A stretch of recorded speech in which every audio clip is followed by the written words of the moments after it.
Okay, this is the Straight Outta BS podcast. I still haven't made an actual sign. I'll get around to it eventually. I'm Jordan, and this is Dolly.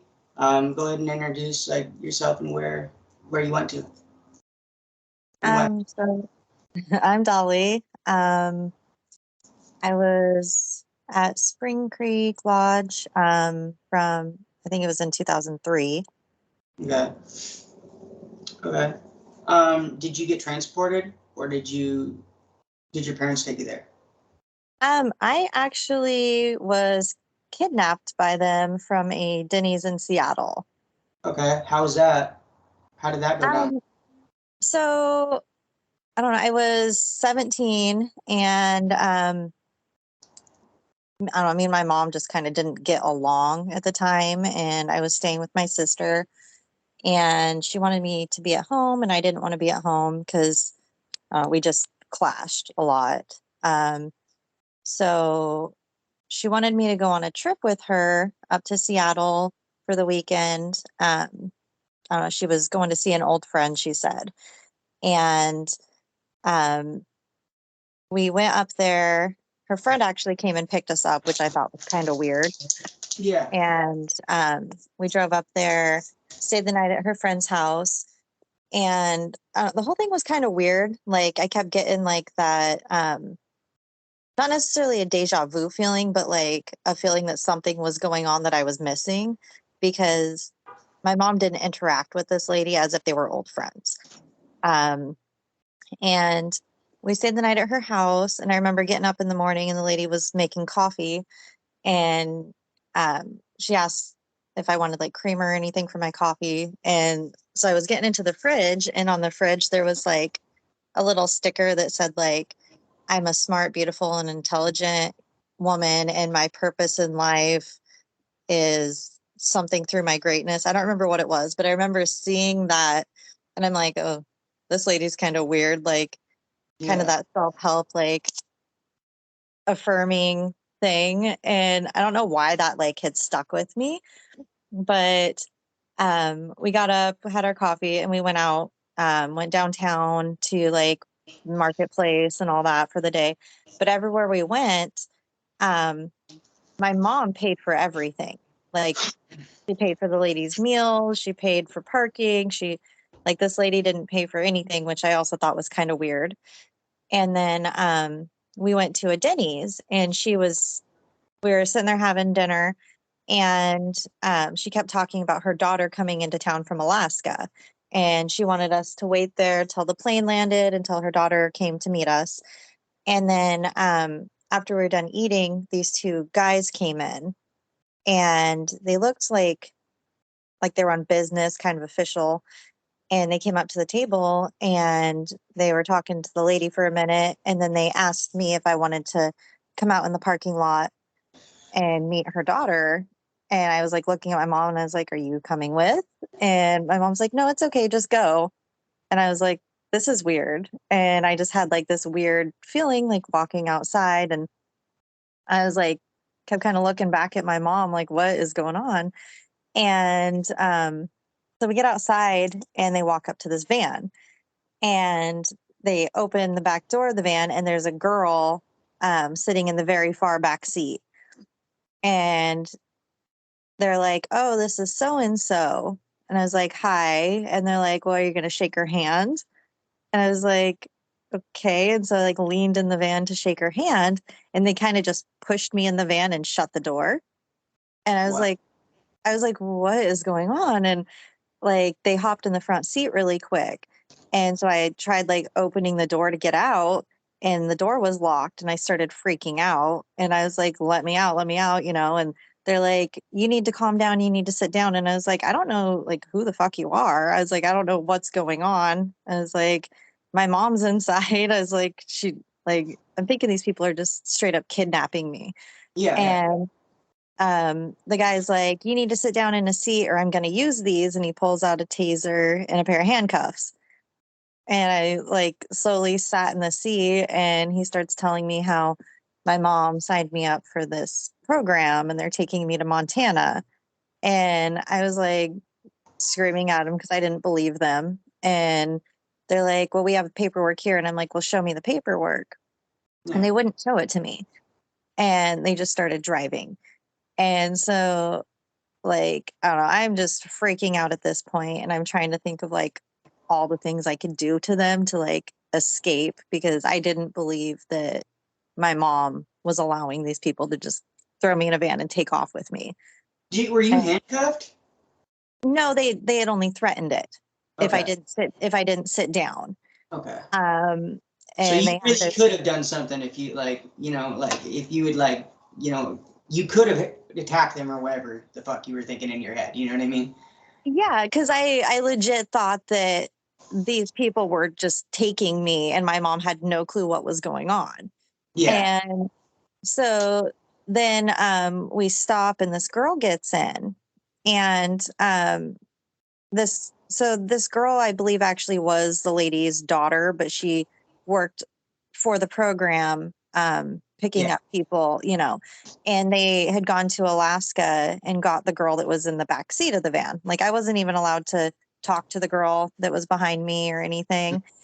And so they're driving and they're on the freeway, and I'm sitting here thinking, like, okay, well, I can grab the person's seatbelt and choke them with it. Like, I could grab them from behind. I'm like trying to plan this like attack to try and for me and this girl to get away, because I'm thinking they're just kidnapping teenage girls, Yeah.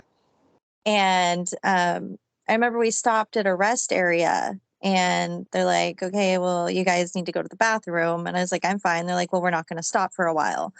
And so I go in the bathroom, and the lady's daughter had followed me in there, and I'm in the stall, and I look up, and there's like a little window behind me, like in the stall. And I'm trying to think like how I'm going to get out the window without her noticing. And, um, I don't know, just, all this crazy stuff going through my head. And we end up walking back, and like, I see people getting in their cars, and I'm thinking about like running up and like trying to jump in someone's car and being like, these people kidnapped me, go, but she was on me the whole time with her taser. And I was like, I don't think I can outrun it. Yeah. So I end up getting back in the van, and we're driving some more, and they pull over and like order us food, and then they're offering to buy us cigarettes, which I thought was really weird. But I didn't smoke. So I was like, I'm like, I don't smoke. And they're like, oh yeah, you do. You don't have to pretend like you don't smoke. And they're like, we'd offer you beer, but you can't show up intoxicated. And I was like, okay, well, like, what's the difference between you offering me cigarettes or offering me beer? Like, it just seemed weird to me. Um, How old were you at this time? um, Like when you were kidnapped, transported, whatever. How old were you during that time? I was 17. Okay. Okay. Yeah. Um, and so, yeah, I think I was like 8 months away from being 18. Okay. Mm. Okay. I was just curious. Yeah. And so we arrived, it was about a 12-hour drive. We arrived there at like 3 or 4 in the morning. They took us into the trailer, checked us in, took me into a cabin where there was, all the bunk beds and everybody's sleeping, and they made me strip down naked in front of them. They like even did the whole like bend over and cough thing, making sure I wasn't smuggling something. Yeah. It was weird to me because it was the first experience I've ever had with anything like that. Yeah. And I'm just like, what is going on with this place? Like, where am I? I'm in the middle of the woods, nowhere. Like, my family and friends and boyfriend had no clue where I was, you Yeah. know. Um, and I felt really freaked out and like betrayed, because I thought that me and my mom were actually on this really cool trip and trying to reconnect and bond. And I'm like, how could she do this, type of thing. Okay. And so when you got there, I was gonna let you finish talking before I started asking some more questions. when you first got there, how long did it take for everything to sink in and like for you to fully realize, oh shit, this place is crazy, like for all the rules and shit to sink in and like, oh shit, I might be here a while. Like how long did that take after you got here? So for about the first week, I was really like, okay, this is a hidden camera TV show. Like this is not real life. I remember, after they made me strip down and shower and all that, they let me keep my clothes that I came there in for probably about a week and a half, 2 weeks, Okay. before they gave me like the program uniform clothes and stuff. They let me keep my Converse the whole time, which I was really excited about, which is stupid. But when I woke up in the morning, I had slept probably till I think it was about noon. And everybody was coming back from lunch. And I woke up to all these girls like crowded around my bed talking about me. Mm-hmm. And I had like a 2 foot long blue mohawk at the time. And I remember waking up to someone saying something about me having a blue mohawk and like, oh, this girl's going to be hell on wheels. Um, and they're like, I wonder what she did, blah, blah, blah. And I just kind of opened my eyes and stared at everybody. And I was like, nope. And I rolled over and kind of pulled the blanket up over my head. I was like, I'm not doing this today. Yeah. And I don't know, they kind of, the girls, I think they started doing like their counseling session, like their family group counseling thing. And so I like was laying there listening to them for a little bit. And I was like, what is going on? Where am I? Like, what is Yeah. this place? Nobody had really explained to me really what it was or what I was doing there, other than my mom had signed me up for this program. Mm-hmm. And so I'm like, what is this, some self-help therapy place? Like I wasn't sure what even was going on or what to expect. And then after everybody went back to whatever class or whatever activity they were doing, somebody came in and talked to me, and they explained to me that it was like a behavior modification program, and that I was sent there basically because my parents were at their wits' end with me, and that I had been this horrible child, and that my mom had signed a dedication letter basically stating I was there till I graduated the program or until I turned 18 and had my exit plan. Mm-hmm. And so I'm like, cool. So I'm just stuck here for the next like 8 or 9 months. Yeah. Uh, Was that a staff member or was that like a buddy like that they assigned you to come explain that stuff to you? so that was a staff member Okay. that came in and talked to me. Okay.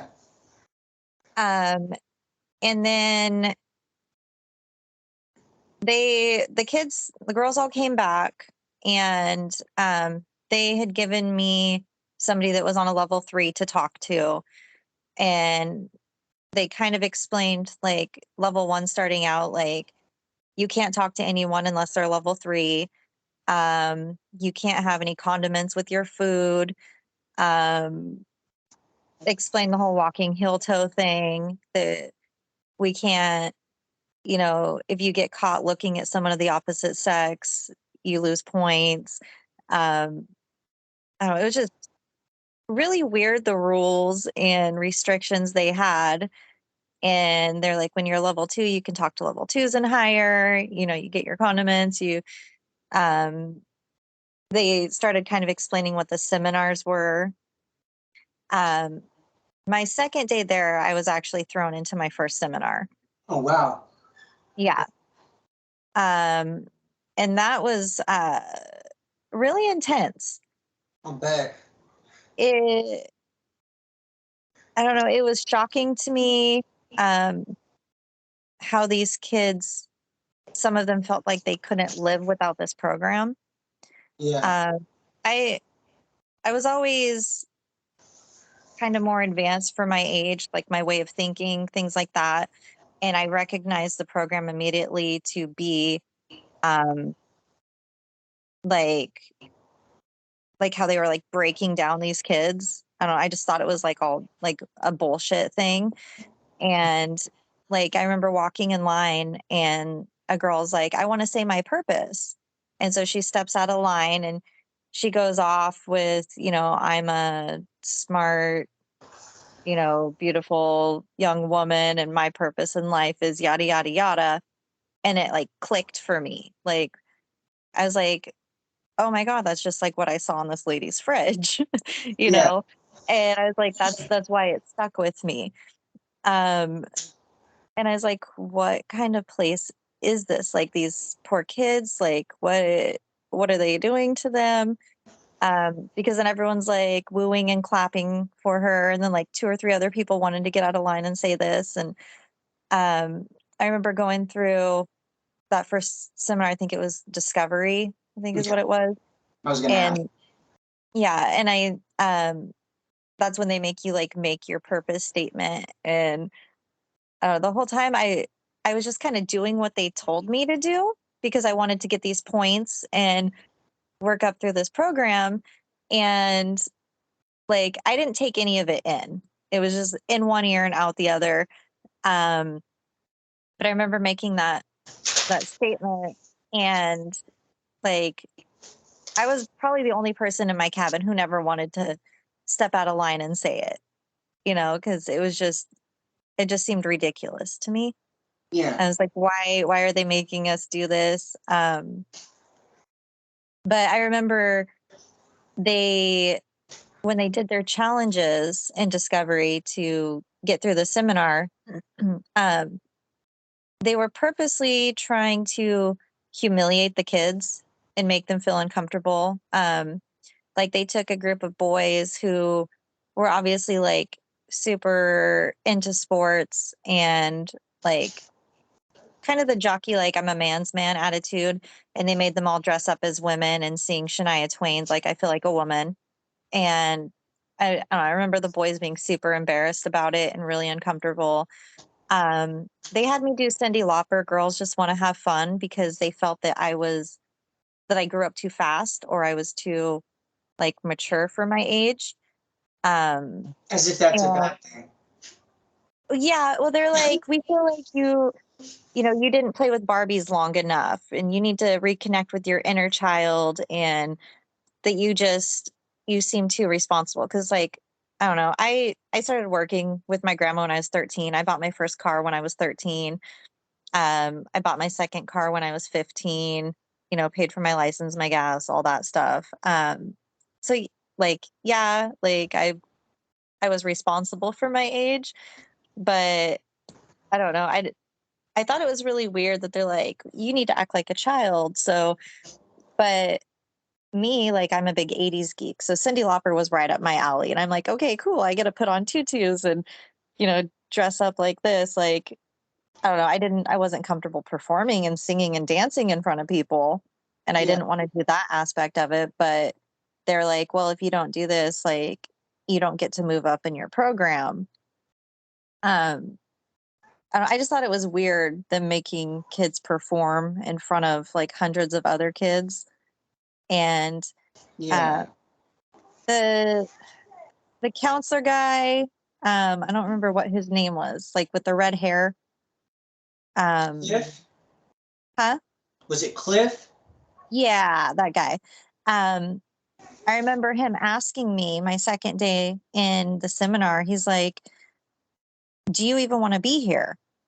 And I was like, honestly, no. And he's like, well, why are you in the seminar? I was like, because I'm told I have to be here.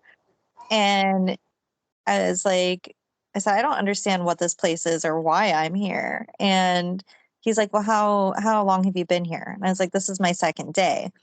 And he was really surprised that anybody let me come into Yeah. the seminar. Mm-hmm.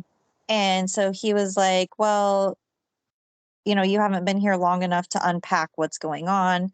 He's like, I'm going to leave it up to you if you stay in the seminar or not. But if you stay here, he's like, I really want to see you come out of your shell and accept the program.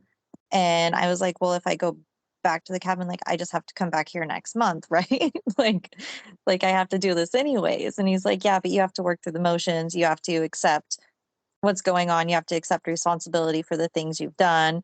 And to me, like, so my mom thought that this was a private school. She didn't understand exactly what she sent me to. Yeah. She was worried that me being 17 and moving out, I wasn't going to finish high school. Like Mhm. so that was her, she wanted me to go there to finish school. Yeah. And I didn't learn that till she had sent me my first letter. And she was like, um, basically said that they have to dedicate to us finishing the program while we're there. But she wanted me to worry about graduating high school. Okay. And so she didn't actually fully comprehend what this place was or what we were doing, because, I mean, there were kids that were sent there because they were really bad into drugs, or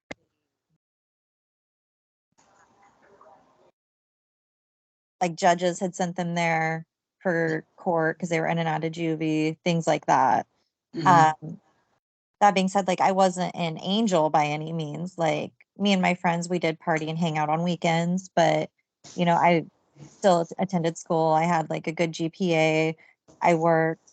I just didn't want to live at home. And like, yeah, I shouldn't have been drinking at my age, but we drank responsibly on weekends for what Yeah. it was. Yeah. So I wasn't some crazy unruly kid that needed this program to save my life and get off drugs type of thing. Yeah. For sure. Um, that's crazy that you went into a seminar your second day there. That just blows my mind, man. That's crazy. Because just like it took me so long for everything to sink in, just for everything to sink in, and like if I had to go through a seminar on my second day, man, like I know for a fact I probably would have chosen out, just because like I just hadn't been there. And because like when I started working my program, I had been there a year already. Yeah. And so when I actually started working my program, I was like, man, I have to do whatever. I'm just going to do what they tell me to do. But they're about to send me to Jamaica. But my point being is that's just crazy that they had you go on your second day. So did you get through that seminar? Yes. Okay. And then, so did you, like, what happened after that? Like, did you level up a lot, or did you kind of just like get your school done? So, I don't know, like being in the cabin and actually like talking to people and realizing like I'm not going to go home until I graduate. And mind you, I'm in 11th grade at this point. Yeah. Um, and so I buckled down. I learned all the rules. Like, I didn't ever get in trouble or lose points. Um, I was there a total of about 4.5 months. Okay. Um, and I got up to level 3 points real fast. I did a year and a half worth of school in about 3 months. Okay. Uh, I just kind of stuck my head down and did what I needed to do because I wanted out of there. Um, I never got voted up past level 3 Okay. because my family rep, um, I wasn't sharing enough. I wasn't accepting that I was a bad kid. I was going through the motions of the program. I was working the program. I was doing my schoolwork. I was getting the point, but she wouldn't allow me to move up to a level 4 until I opened up and admitted that, I could have behaved better. I needed to emotionally share with the group.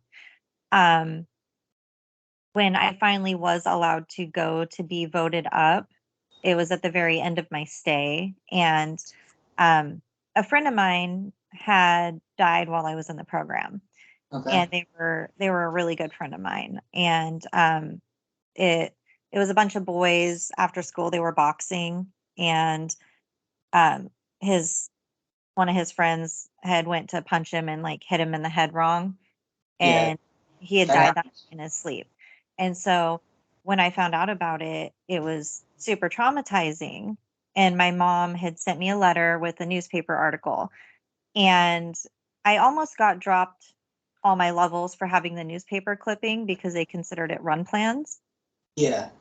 Because when they did like our basket searches and stuff, they found it. And I was like, my mom sent me that. Like, you guys go through our mail.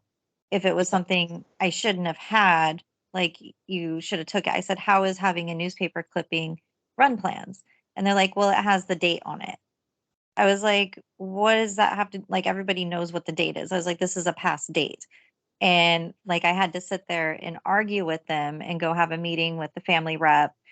Um, and I just like broke down in her office because I was like, my mom sent me an article so I would know what happened to my friend. Like, I can't be there for the funeral.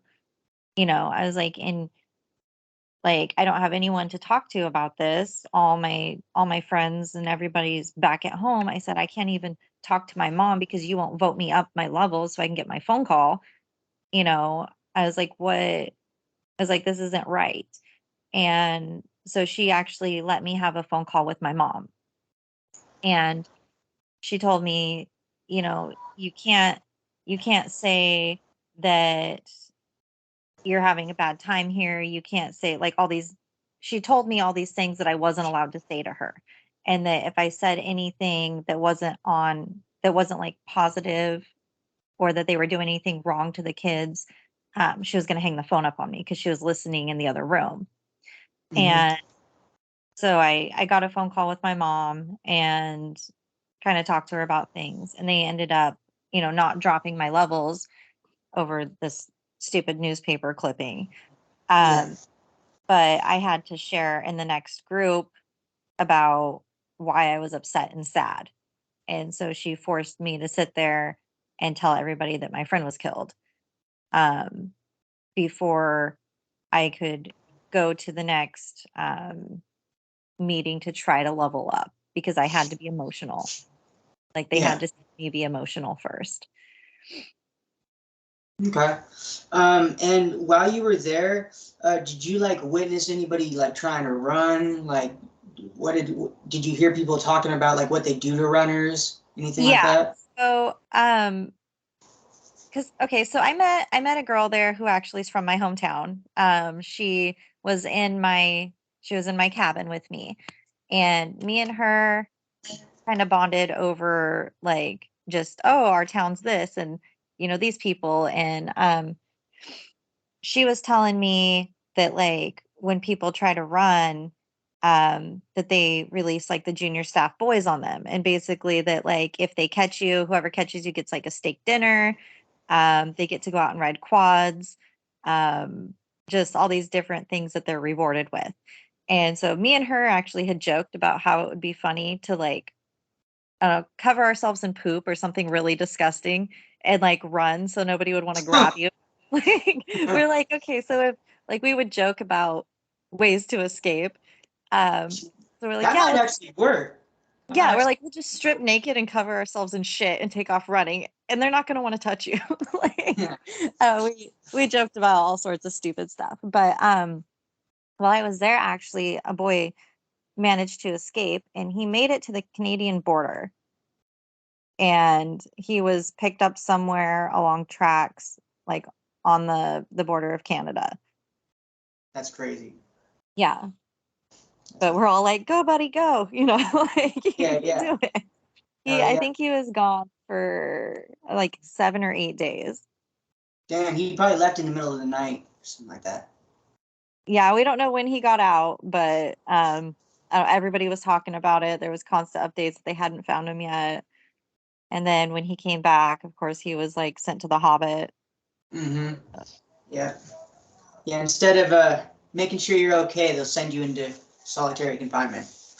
Yeah. Let's see. What was the craziest thing you witnessed when you were there? And what was like the most negative thing you witnessed when you were there, and then the most positive thing you witnessed when you were there? So the most negative thing, I don't know, I guess there's a few. Okay. Um, so they made us work out on like that big open concrete slab when it was like 100 degrees under the sun. I remember we were out there one day for like 3 hours because our there was a couple people in our family that kept getting in trouble and dropping points and going to worksheets in the Hobbit, and they didn't feel like our cabin overall as a whole was doing well enough. And so we ended up getting the log, which, do you know what the log was? I do, but could you explain to people, for people that don't know? Okay, so they gave us this log that we all had to constantly be holding or touching in one way or another. We couldn't set it down. It was supposed to be like a team building exercise. But I remember like being in the bathroom and like touching someone's hand under the stall that was touching someone else's hand that was touching someone else's hands that was touching the stupid log. Um, they made us sleep under the log. Um, it was just, we just always had to be touching and carrying this log. And if anyone dropped it or got in trouble, like they were saying they'd either extend the time with it or we'd all lose all of our points for the whole cabin. Yeah. So that was something that was really insane to me. Okay. Another thing is they were doing like their like summer games or whatever. Oh, the Spirit Month? Yeah. And I got picked to be the person that had to ride the barrel over the pond. And I mean, that pond water was like glacier snow melt, like drainage. And so it was really, really cold. And so they make me go out and get on this log, and then they're, pulling it kind of like a bucking bronco, like it's tied on ropes. And I fell off and into the water. And I remember it being so cold, like I couldn't breathe, I couldn't catch my breath. And after falling in, they wouldn't allow me to go back and change my clothes. So I had to sit there for the next like hour and a half. And I mean, the log, it was in the middle of like all trees, so it was shaded. So like there wasn't even sunlight, like the warmth of the sun to sit in. So I remember just sitting there like on the edge of this pond, soaking wet, head to toe, like my shoes, everything, just shivering. Like I didn't get a towel, nothing. And just had to sit there while the rest of the people were taking their turns riding it. Yeah. That's fucked up. Yeah. That's messed up. Yeah. Uh, And then also, I was going to say, if there isn't anything positive, then you don't have to say anything positive. I was just going to throw that in there. yeah. There's not always. Another crazy thing is like there was a girl in my cabin who she had issues with another girl. And she ended up taking like a piece of bark off of a tree and like somehow sharpening it, and she kept it in her pocket, and she like in the middle of the night dove off her bed and across the room and was like trying to stab the other girl with it. Oh wow.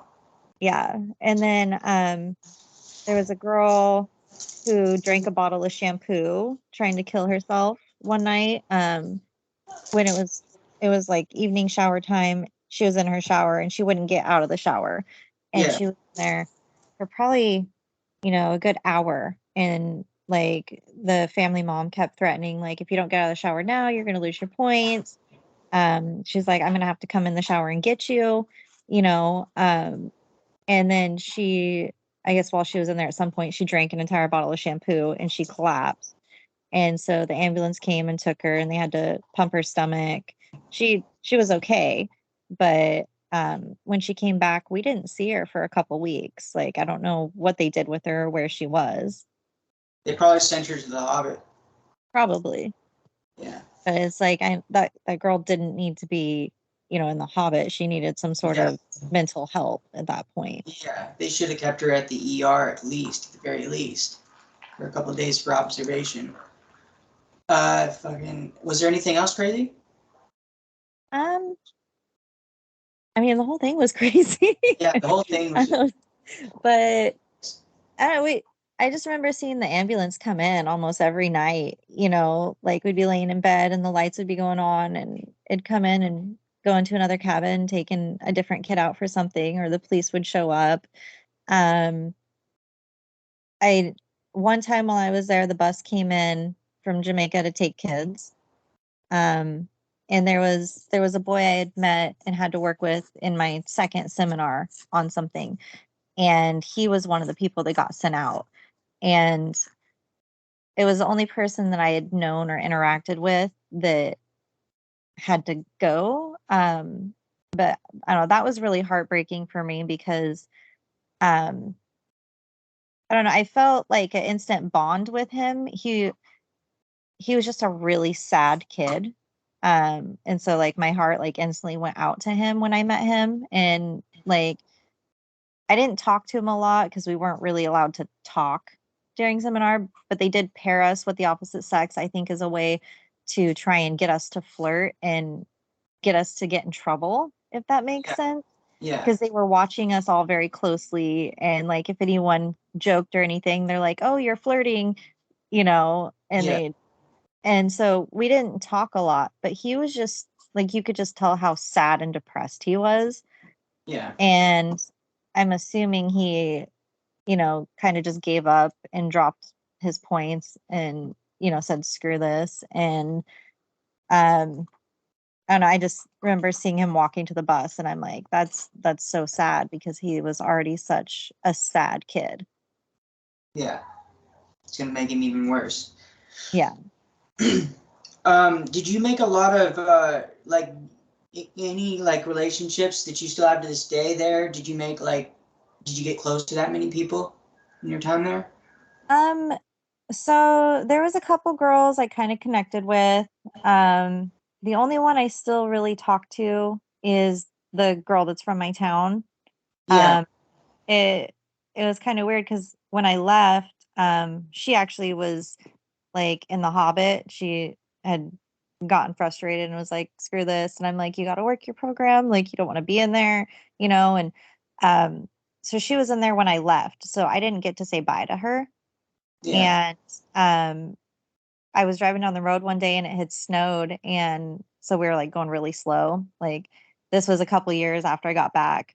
And there was a car in front of me and they had turned, and then I turned down the same street and the car stopped in the middle of the road, and she like jumped out of the passenger seat and came run into my car, and she was like, oh my god, she's like, I thought that was you. And so we reconnected That's um crazy. randomly, and like I've been pretty good friends with her, like went to her wedding, you know um but she's the only one I've really been in touch with. I mean, there were a couple girls that I'd met, like there was a girl named Ramona that I've tried looking for her in our groups and stuff because I connected really well with her. And I met her when we were working in the kitchen.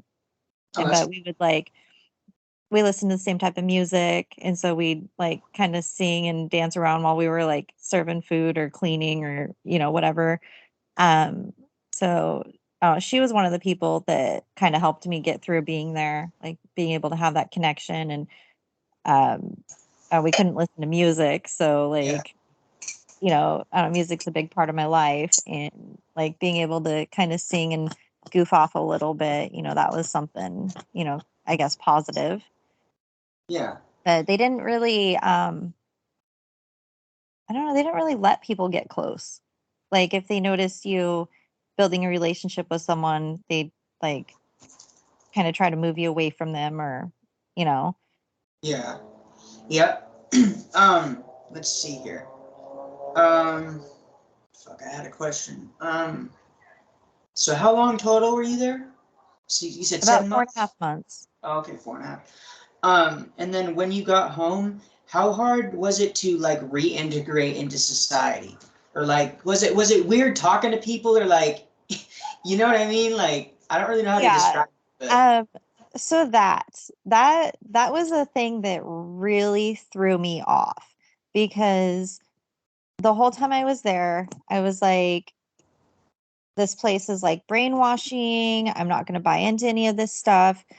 Um, and I tried my best to in one ear and out the other. Well, um, I was actually in my last seminar when I found out accidentally that I'd be going home soon. okay. Um, In the middle they of the seminar? Like in the middle of the seminar, or? it was in the middle of seminar, and Cliff had called me out again. Okay. And like in front of everybody, because so this was a seminar where they had you sit on the floor and wrap up a towel and like duct tape it, and then they would sit there and say things to you, and they wanted you to beat the floor with a towel, and they wanted you to let all your aggression out and scream and cry. And so I'm sitting there with my eyes closed in this room full of kids, and they're all freaking out and they're like hitting the floor. And a couple of staff came over to me and they're like, "Aren't you angry?" And I'm like, "No, like I just don't want to be here." And they're like, "Well, aren't you mad at your parents? Aren't you like, don't you have the aggression you have to get out?" And they're like, "Your mom thinks you're a bad kid. Like you were sent here because you did drugs. You were sent here because you had sex. You were sent here." And like it didn't apply to me. Like, yeah, Yeah. I had sex with my boyfriend. I had been with him for 2 years at this point. But like I wasn't promiscuous, and like sex was never an issue with my mom. Like it was your body, your choice type of thing. Be smart. If you have a baby, you gotta get a job.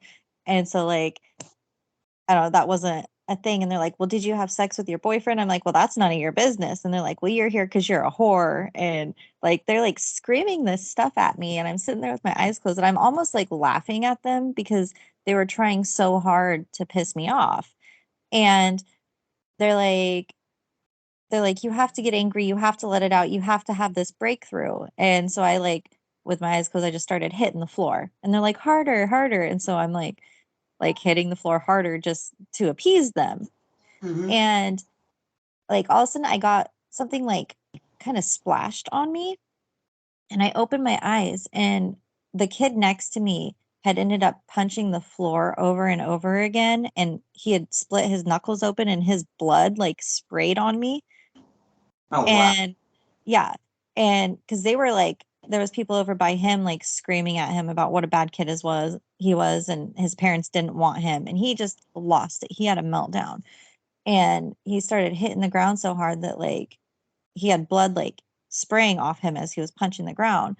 And so I stopped and I was like, "I need to go wash." Like, and they're like, "Well, you need to do this." I said, "This kid's blood's on me. Like I need to go like clean my arm and my hand. And they're like, "Well, you need to stay here and do this." And so I got up and I walked out to go to the bathroom and wash my arm. Yeah. And they had ended up calling me out for leaving the activity. And they were going to send me back, but somebody came over and talked to Cliff and pulled him aside, and he had like his microphone on, and you could hear them saying something about me leaving soon. Yeah. And he's like, "Oh, well, when?" And they said something about a couple days. And then somebody mentioned that his microphone was on and was picking up the conversation, and so he turned his microphone off. And so like I kind of found out accidentally that I was going to be going home soon. Oh, And so I was like, "Okay, well, they let me stay in the seminar for the rest of it because they felt that like I was going to benefit from it somehow instead of just sending me back to the cabin." And they're like, "Well, we're going to let you stay because we feel like you're going to come out of it a better person if you get the rest of this seminar." And so like I stayed through the rest of that one. And then I went back to my cabin, and they had said something to our family mom about me going home soon. And she was a younger one. I think her name was Tina. Miss Uh, Miss and Tina. she, Yeah. huh? Miss Tina. Yeah, I'm Yeah. pretty sure that's what her name was. And she, I'm thankful we had her because she tried to connect with us on like a friend level.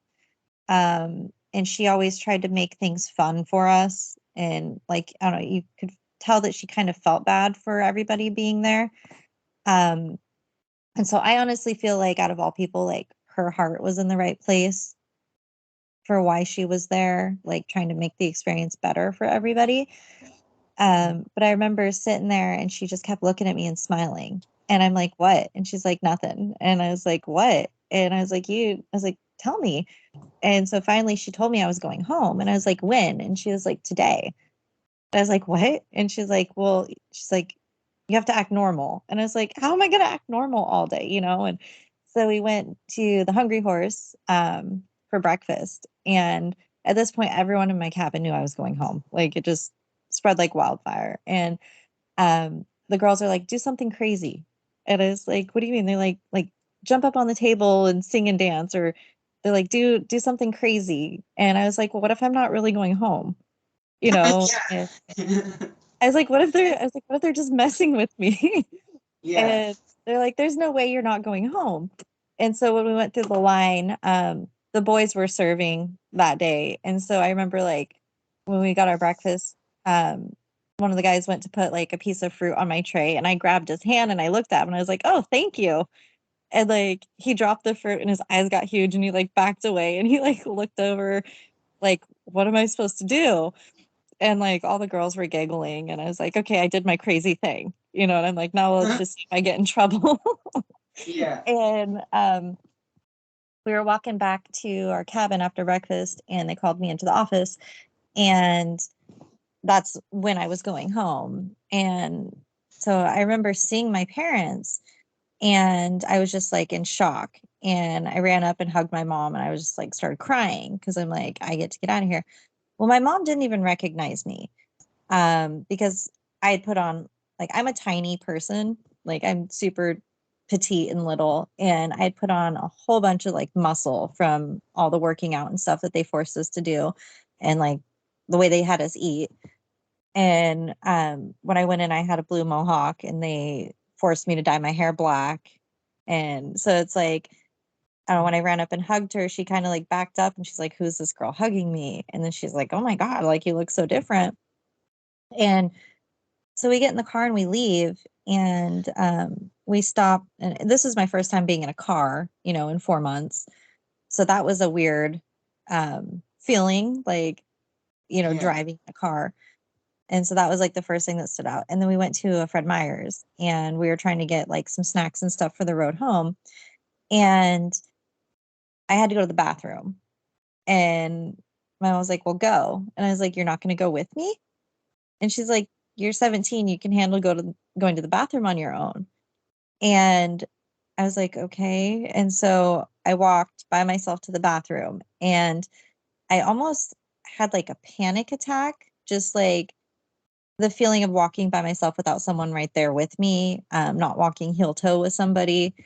It was just like this weird, like I felt like I was doing something I wasn't supposed to do. Yeah. And I get in the bathroom. Wait for the other shoe to drop type thing. Yeah. And so I get in the bathroom and there's nobody in this bathroom with me. And I'm completely alone by myself for the first time in 4.5 months, you know. And I'm sitting in the stall, and I started actually having a panic attack, and I'd never had one before. And I'm like, what is wrong with me? And I was like so afraid. And I was like, I've gone to the bathroom millions of times in my life by myself. I was like talking like myself there. I'm like, you're okay. Like nothing's gonna happen.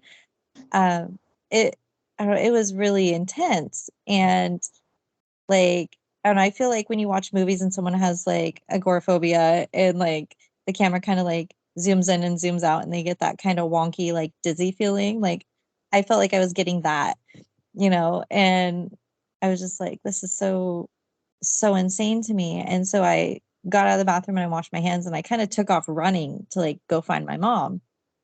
And I ran into a guy and I apologized to him for running into him. And then I immediately like jumped back and covered my mouth for like talking to a boy. And Yeah. Yeah. I don't, it all happened like so quickly. And the guy's like, it's okay. It's okay. And he like went to put his hand on my shoulder and I'm like, you're not supposed to touch me.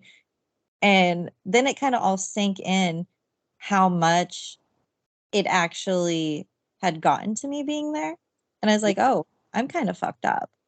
Like, and then when I found my parents, I just felt like this instant like relief.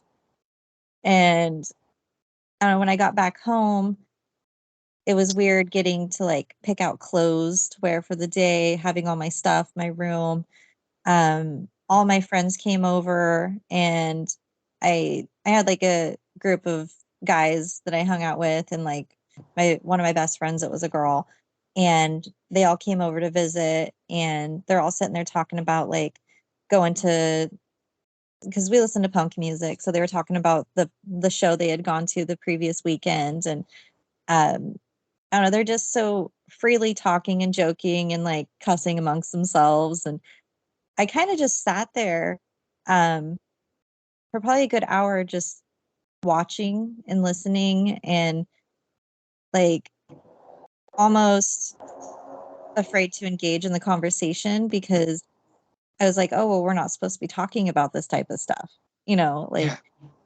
um and then they're like, oh, are you okay? Like, you're really quiet. And I'm just like, I don't know, it was weird too, seeing how much had gone on in just a short time, like in the Yeah. world, because we don't get updates, like Yeah. uh, new movies that had came out, new songs that were out, um, I don't know, just current life events.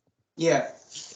And I was only there, like I said, for the 4.5 months. So I can't imagine, because some of the people that were there had been there for like 3 or 4 years. And so, and especially going in with the attitude that I'm not going to absorb anything there, and I'm not going to take it home with me, because it was like a brainwashing environment. And I felt that from the beginning. Seeing how much had already sank in and changed in just that short amount of time, with me trying to not let it, you know. Um, so it was really interesting. And it probably took me, a good 3 months or so to um come out of that. And Almost the same amount of time that you were there.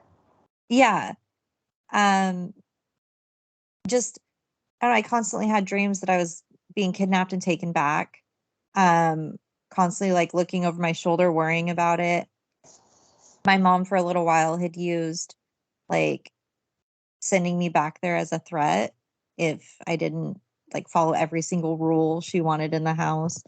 Um, she so I went into my senior year needing half a credit to graduate. She pulled me from the program, um, half half a credit away from graduating, because she wanted me to be able to walk and graduate with my friends, because she felt like I was doing the work. And she had gone to a seminar in Seattle, because they make the parents go as well. Mm-hmm. And I think things kind of clicked for her a little bit, as she was in that seminar, and the things they were having them do, that it wasn't just a school she sent me to. She said it felt really off, and she just wanted to come get me. And she had called, and my family rep, we had Janet as our family rep. She was telling my mom she couldn't come get me, that she wasn't going to be there that weekend, that I needed to be there, that I was just working through, the points in my schoolwork, and I wasn't doing the emotional work and working on myself. And my mom basically told her I was there for school. And um I don't know, she kept arguing with my mom about not coming to get me. And my mom said she just left the seminar and hopped in the car and drove straight to Montana from Seattle. Oh yeah. Hell Yeah. yeah. That's crazy. Yeah, they definitely don't want people to get pulled because they get more money the longer people are there. Yeah. I was gonna ask, did your credits transfer after you got home? Yeah. Like, okay, because I know Yeah. Everything. some people had some problems with credits transferring later on, so I was just curious. So when I re-enrolled, back in my high school, um there was, I think, probably a week where they were trying to figure out some of the credits and how some things transferred over. There was some weirdness with like some of the history and English, um but they ended up, like, in the end, giving me all my full credits for everything. That's good. That's good. Um, Let's see. Is there anything? Oh yeah. I always ask everybody this. Is it your feeling now having gone through a place like this? Do you believe that they should be regulated or even could be regulated at this point, or do you believe that they should all just be shut down? So, honestly, I feel like all of the existing places like this need to be shut down. Um, I don't know. I watched a lot of documentaries. I did a lot of research when I got back about it. And I I have a friend here who was actually she went to Casa by the Sea. Mm-hmm. And she stayed and graduated her program. And I've talked to her about it. And while she had some negative experiences, to her, she felt like it was more of a place that she needed to be. But I don't know. I didn't know her before she went there. Yeah. Uh, I met her through a mutual friend years later. So I don't really know what her situation was. We didn't talk in great detail. I just knew that she was at a similar place. But while I was there, um, Dundee Ranch actually had been shut down. And Okay. we got a group of girls from Dundee Ranch that had came in, and they were separated from all of us, and they weren't allowed to talk to anybody. Mm-hmm. Uh, I think it was a good month and a half. They weren't allowed to share their experience or anything like what had gone on. So when I got back, I was really curious, and I looked up Dundee Ranch and um, found out that there was a lot of stuff that was going on there that was similar to what was going on where we were. Yeah. And um, and I found out that, they don't have to have any type of licensing. They don't um, screen anybody. They don't do background checks. You know, somebody can get out of prison for raping a child and still work there. Mm-hmm. Uh, that's absurd to me. Um, and Montana is the only place that doesn't have regulations like that. And that's why they have so many like, I looked and there's like 18 of them just in a small area around where Spring Creek is. Yep. And it's just absurd to me that people are like, oh, here's my child. You don't get like any real connection or way to communicate with your kid other than through letters, which they filter your letters. Um, I don't know, me as a parent, I would never send my child somewhere that especially I hadn't been and visited myself, Yeah. that I hadn't read up on. Like, my mom found the place in a magazine. I think she said it was a Sunset magazine, and it was basically advertised as like a boarding school. Yep. Um, so that's why when she went to the seminar, she was really surprised to see like some of the things that was going on or what they were talking about. Um, and I remember actually one time I was pulled from my cabin and was put in a room to talk to some parents that were coming in to check out the facility for their kids. And we were told there was like, I think 5 or 6 of us sitting around a table. And we were told we had to talk the program up, that, we had to come up with positive things to say about it. We couldn't say anything negative. If we said anything that didn't make them want to enroll their kids, that we would lose all our points and go to the Hobbit. And that was a really hard thing for me because I wanted to be like, don't send your kids here. Like, Yeah. the things they're doing to these kids isn't okay, but then it was like I didn't want to go to the Hobbit because I had heard so many horror stories and I'd seen what it looked like. They had us do a walkthrough when I got there and like showed it to us. And, there was no way I wanted to be there. And I don't know, that ate at me for probably a good couple years. Like, Yeah, that I was gonna ask if you had any guilt for oh some of yeah, the things that. like I'm an extremely like empathic person, So. and I can't stand lying. Um, Yeah. and I feel like horrible that because of, I was either forced to lie or lose my progress and, go into confinement. Um, that I chose like myself over saving someone else from going through that experience. Mm-hmm. That was a really hard thing for me. I don't know. It took a long time to uh, I don't get over like the guilt and the I don't know, just like the trauma response, I guess, of a lot of it. Yeah. Because I just and I feel lucky for my experience because I did go through some things that were bad, you know. But I feel real lucky that I didn't go through some of the experiences that other people had. Um, my whole thing was like I kind of always looked at it as a positive, like, oh, it could have been worse for me. And Yeah.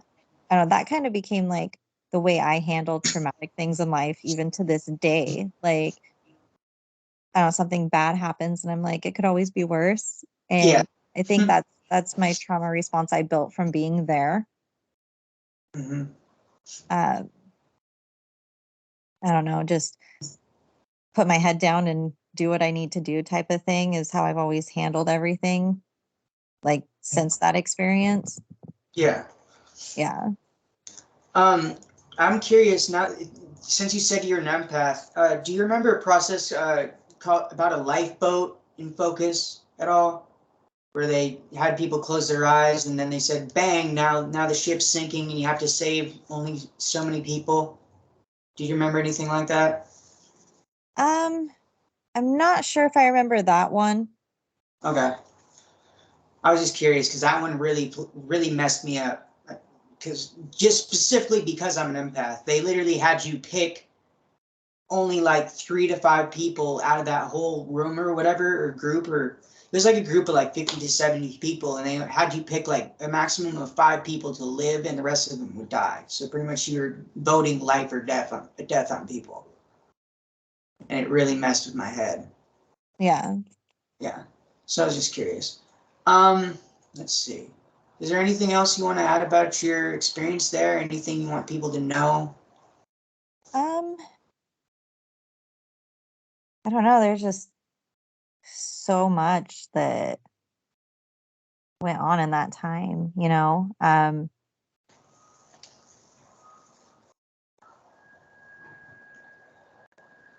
to think.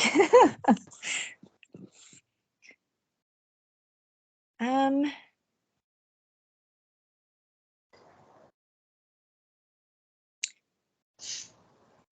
I'm not sure, like off the top of my head.